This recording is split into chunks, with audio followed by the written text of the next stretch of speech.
町岬は、北海道函館市にある人気観光地です。冬の間は、閉鎖されておりますが、春から秋にかけて海からいい眺めを楽しむことができるようになっております。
天気が良ければ、遠くに本州の下北半島を眺めることもできます。こ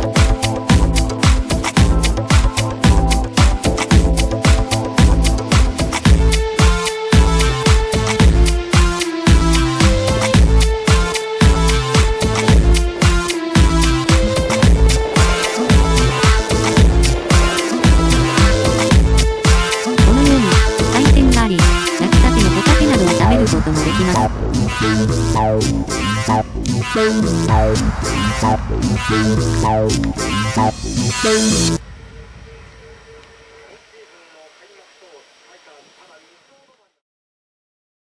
立町岬は、函館市内から西部地区ではなく、八ヶ白温泉方面に向かうとあります。なお、行く際は、タクシーまたは自動車を利用しなければならないので、確認をしてください。今回は、1泊2日で、冬の東京、横浜を巡っていきます。先に、東京都新日本橋エリアにある、ホテルカズサヤでルームツアーを終えたので、これから横浜に向かいます。ようやく、横浜市の桜木町駅前に到着しました。これから、クリスマスマーケットに向かいます。ロープウェイも無事に運行されていますね。ただ、私はまだダイエット中なので歩いて横浜赤レンガ倉庫に向かいます。この光景は、元横浜市民としては感動しますね。ようやく、会場に到着しました。これから、美しいクリスマスツリーを拝みに行きます。クリスマスツリーまでもうすぐです。ただ、この後、まさかの出来事が。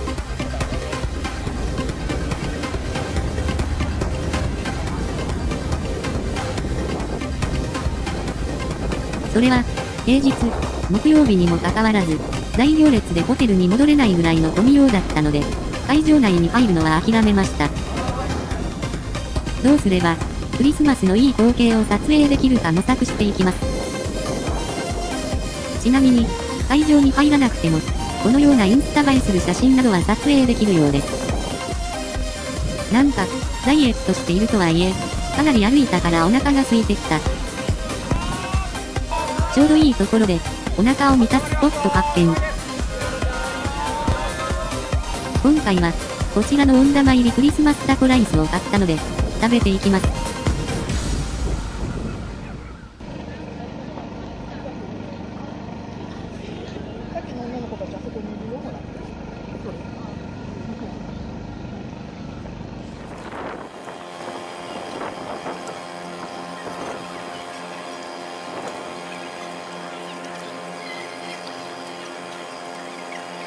シンプルだけど、旨味。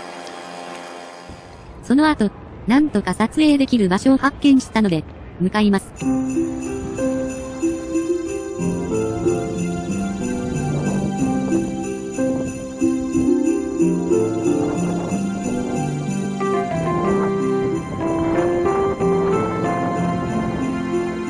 ようやく、きました。次に、無料でも楽しめるイルミネーションを紹介します。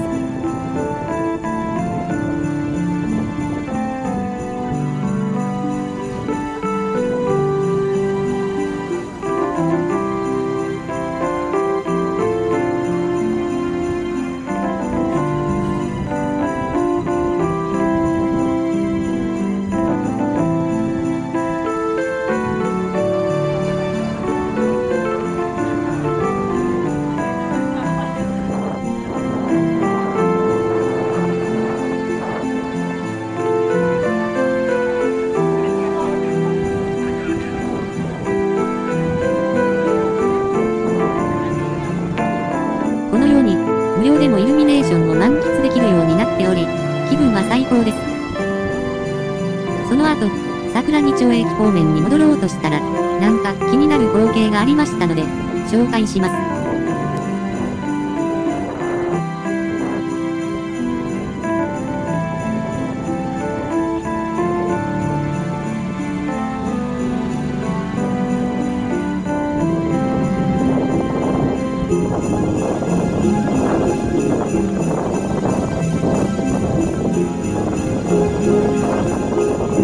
このように、夜のというイベントの一環で、マッピングしており、遊んでみたら面白かったです。その後、一生懸命桜木町駅方面に向かっていきます。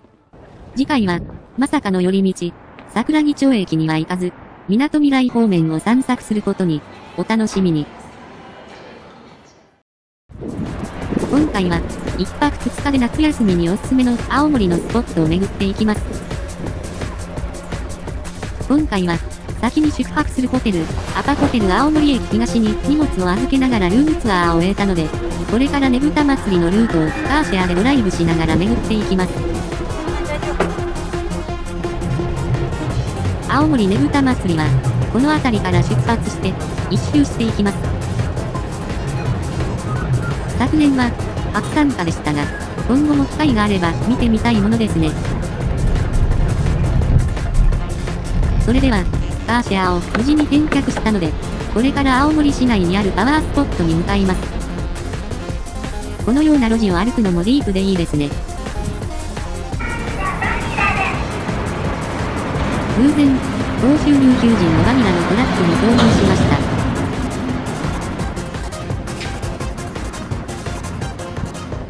た。このようなラブホテルも青森駅周辺にあります。いつかは、泊まってみたいですね。こちらは、青森市内にある神社、不動神社です。これから、境内に入っていきます。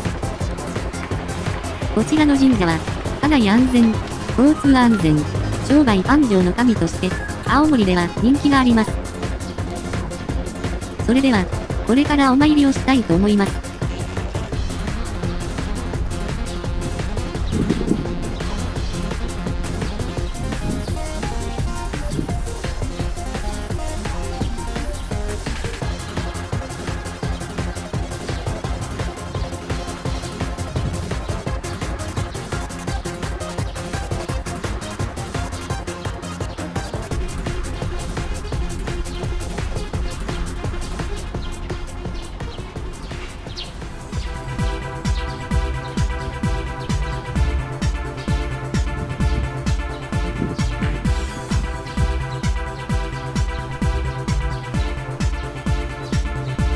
今後、良いことが起きるように祈りました。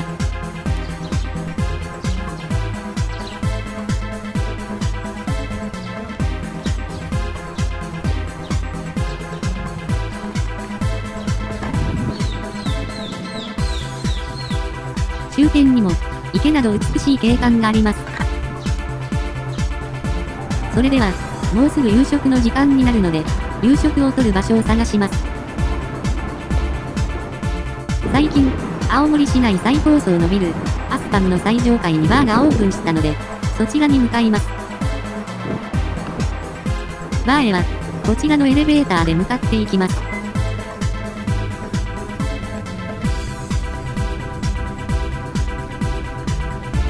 エレベーターからは、このように青森湾を一望することができます。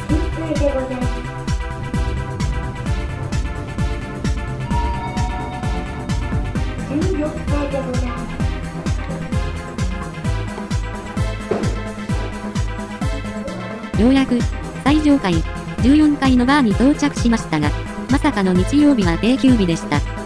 ショックです。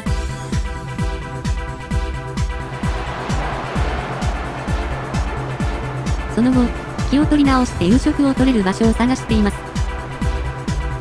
探していたら、偶然全国チェーンの大戸屋があったので、そちらで夕食にします。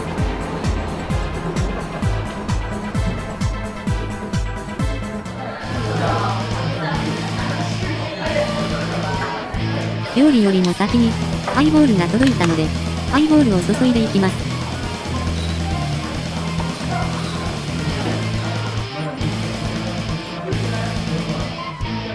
今回は、夕食らしく見せるために、このようなメニューにしました。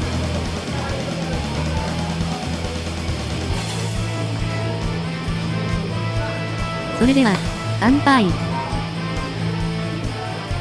ちなみに、翌日はレンタカーでドライブですが、12時間後になるので、大丈夫です。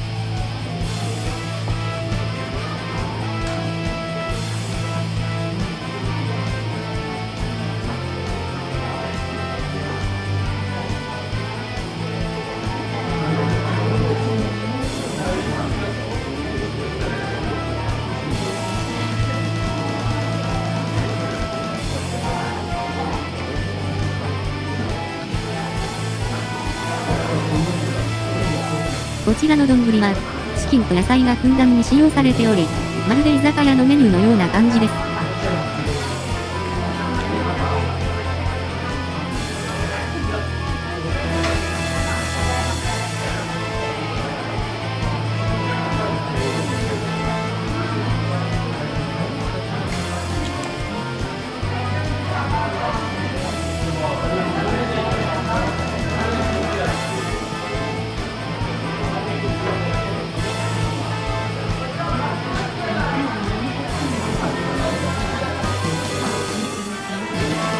ご飯を白米ではなく、健康のためにこのような感じにしました。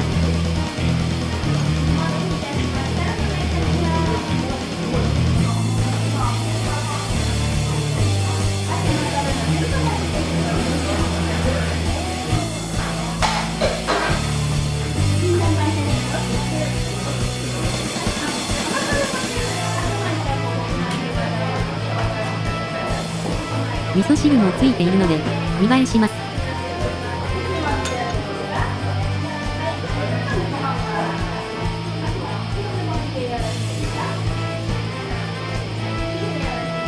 ごちそうさまでした。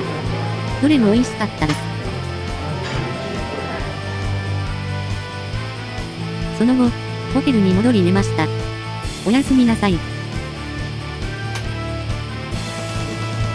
そして、翌日。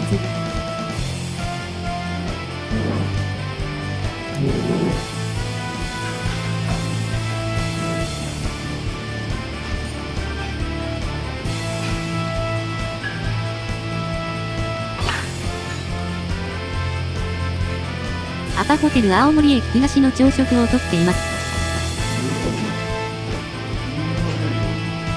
朝食には、青森ご当地のメニューもあります。無事、朝食をとったので、チェックアウトします。その後、レンタカーを借りるために新青森駅まで電車で向かいます。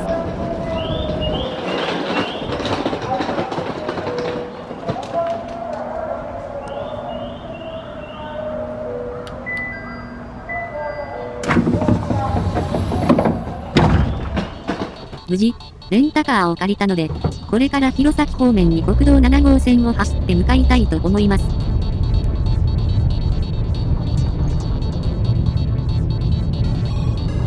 ちなみに、国道7号線を長距離走るのは今回が初めてです。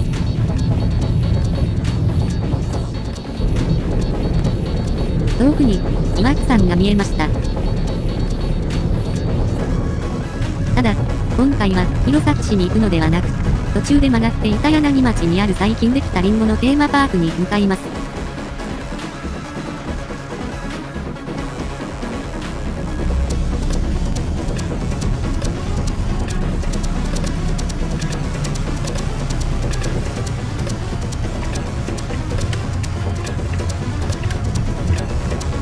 まもなく、目的地に到着します。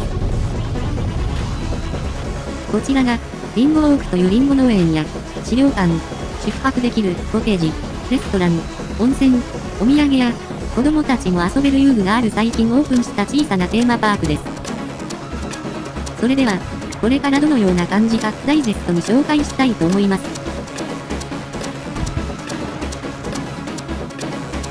こちらでは、温泉や食事を堪能できるレストランがあります。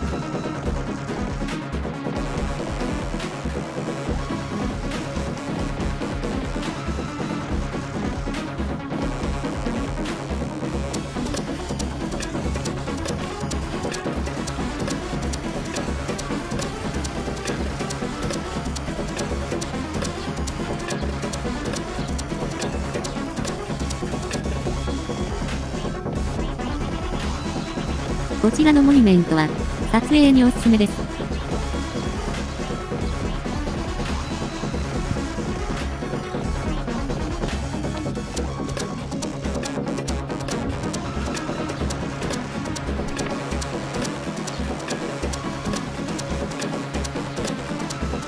さらに奥に進むと、遊具がある公園や、バッテリーカーがありました。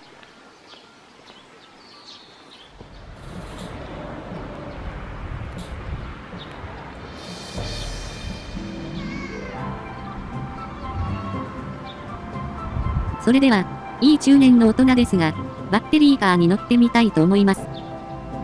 ちなみに、料金は1コイン、100円という良心価格です。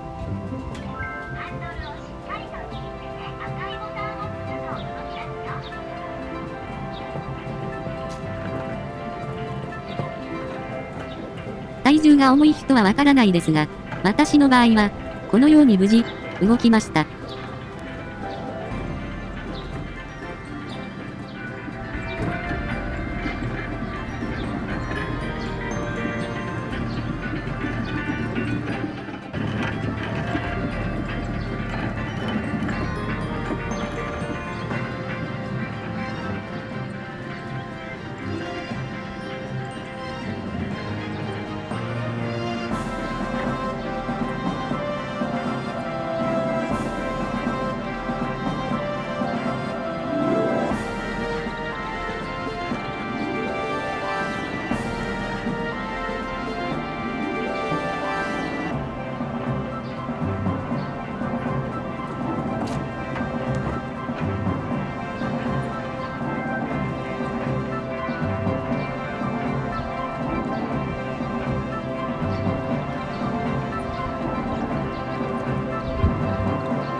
普段は、一般道でがっつりドライブしているからか、ゆっくりと感じますが、このような動線に帰るのもおすすめですね。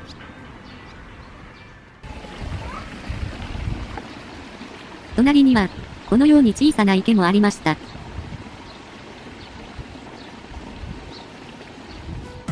それでは、これからお土産屋を見ていきたいと思います。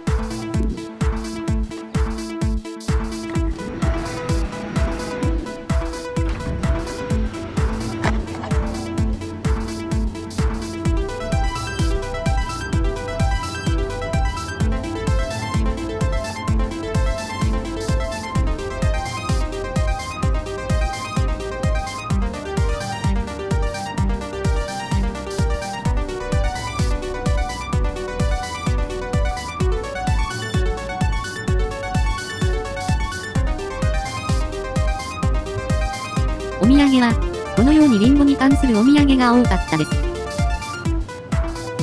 こちらは、コテージです。なお、実際に宿泊できるようですが、なんと、温泉にも入れて驚きの安さになってます。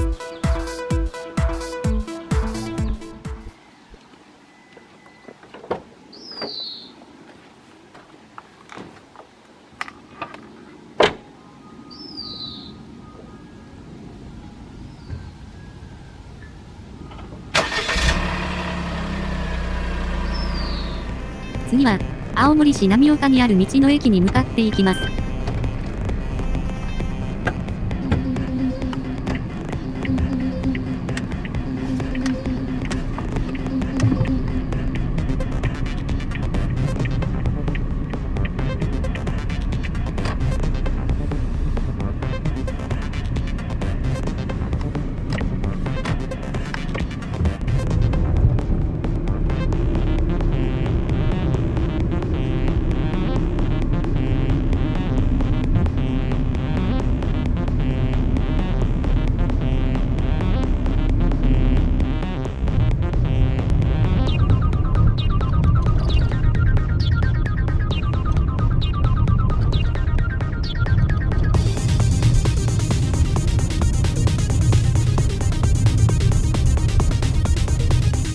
道の駅へは、このように裏道を使った方が渋滞を避けることができるのでおすすめです。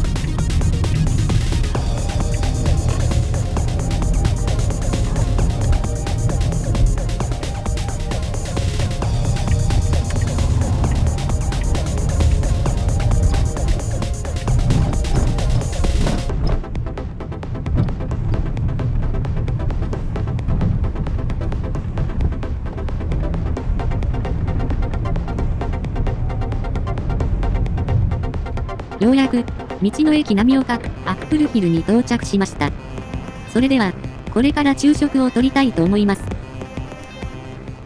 こちらが、道の駅のレストランです。一般的なメニューを中心に、一部青森らしいメニューもあります。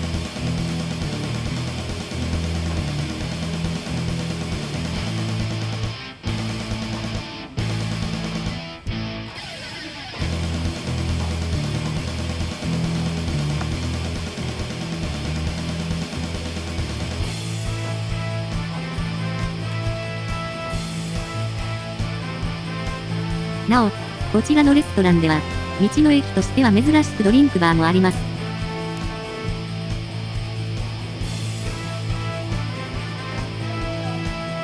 今回は、カツカレーですが、カレーのルーに青森のリンゴを使用していますので、こちらを食べます。